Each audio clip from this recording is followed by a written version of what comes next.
Bonjour à tous, très chers compatriotes. J'ai la voix grave aujourd'hui parce que je viens de faire un petit recap de ces 2 dernières semaines. L'actualité a été dominée par les 1 an de cette série, notamment le 30 août 2023, qui a donné l'occasion à certains de faire un bilan de 1 an de cette série. C'est peut-être opportun pour certains. Pour ma part, il y a des événements récents qui devraient beaucoup plus nous interpeller sur la santé de notre société. La société gabonaise est malade, profondément malade. Je vais prendre 2 ou 3 cas simples. Comment comprendre que dans une société qui a des valeurs, des enfants prépubères assassinent une autre enfant et sont libérés par des adultes avec l'appui des parents. Et ces enfants se retrouvent sur les réseaux sociaux en train de danser. C'est-à-dire qu'ils n'éprouvent aucun remords de l'acte qu'ils ont commis. Mais comment éprouver un remords quand les parents banalisent ça? Quand les parents vous font échapper à la sanction que vous méritez? Quelle éducation, quel enseignement nous donnons à nos enfants? Nous créons une société de psychopathes. La société est profondément malade. Il y a des magistrats qui, en période de transition, se permettent de faire ce genre de choses. C'est qu'ils n'ont aucune crainte de leur hiérarchie. Ils n'ont aucune crainte du système militaire qui est aujourd'hui là, qui a remplacé le système Bongo, ou le régime Bongo. Ils n'ont aucune crainte donc, de ces militaires-là. Ils n'ont aucune crainte aussi de la société. Parce que s'ils craignaient pour leurs enfants, même en France, la famille Murphy pouvait avoir une autre réaction. Mais cette société est profondément malade.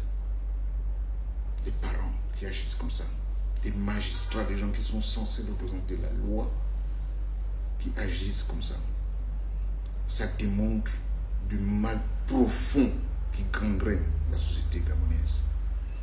À côté de cela, nous avons des Young, comment on les appelait à l'époque, des braqueurs, des bandits, des bangandos, qui s'organisent en bande et qui terrorisent toute une ville en plein régime militaire, en pleine transition. Ils sortent dans la rue, terrorisent toute une ville pendant des heures. Ils ont défié les autorités de la transition. Ils ont défié les populations. Ils ont défié la moralité. Ils ont défié les institutions gabonaises. Le grand banditisme a démontré sa puissance pendant des heures dans la cité pétrolière Port-Gentil. Notre société est profondément malade. Mais ça, c'est le résultat de 56 ans de PDG. C'est ça.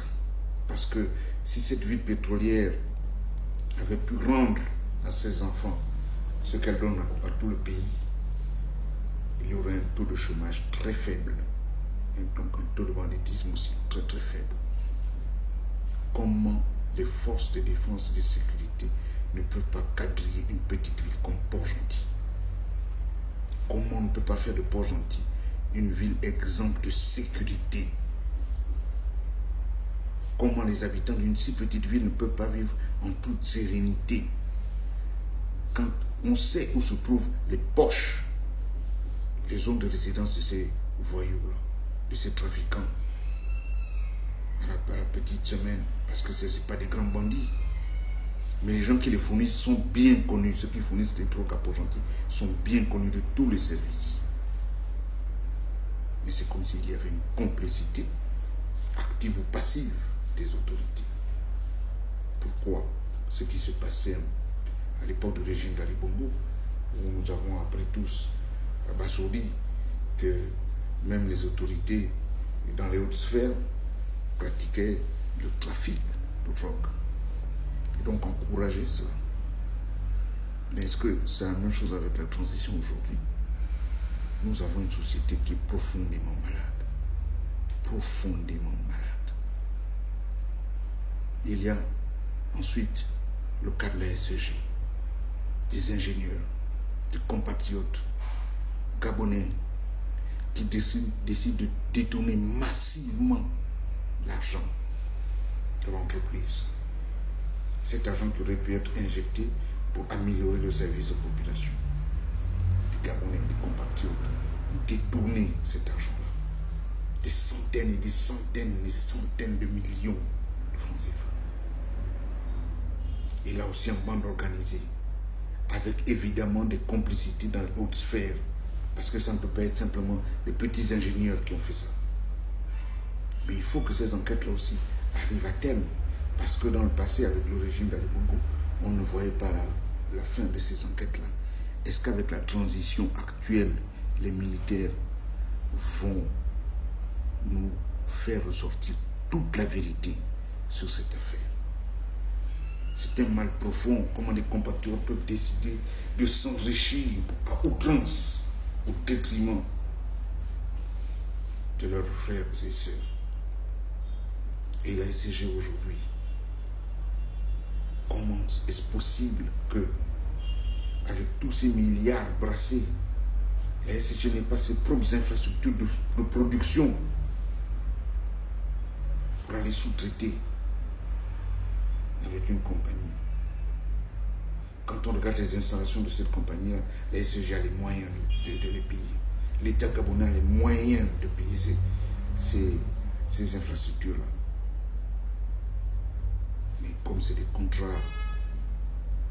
où on siphonne, on préfère sous-traiter. Donc il y a un mal profond. Le mal qui gangrène notre société, c'est l'apatrisme, le manque de patriotisme. C'est ça qui mine le Gabon. L'égocentrisme, l'individualisme. Les Gabonais sont devenus des voleurs, des brigands à tous les étages de la société. C'est incroyable. Comment on peut défier les lois avec autant de facilité? Nous avons une société qui est malade, profondément malade. Et c'est sur les chantiers de restauration de ces valeurs morales qui passera, cette restauration passera forcément par la mise en place d'institutions fortes, de sanctions fortes à l'endroit de ces Gabonais-là. Le CTRI ne peut pas continuer à faire ce que faisaient les pétégistes, fermer les yeux. Parce qu'on a une société qui est profondément malade. On ne peut pas faire le bilan des infrastructures quand on a des gens qui agissent comme ils agissent là. Quand on a des assassins puérils qui dansent sur les réseaux sociaux après avoir été libérés par des magistrats en fonction. Nous avons une société qui est profondément malade. C'est la première partie.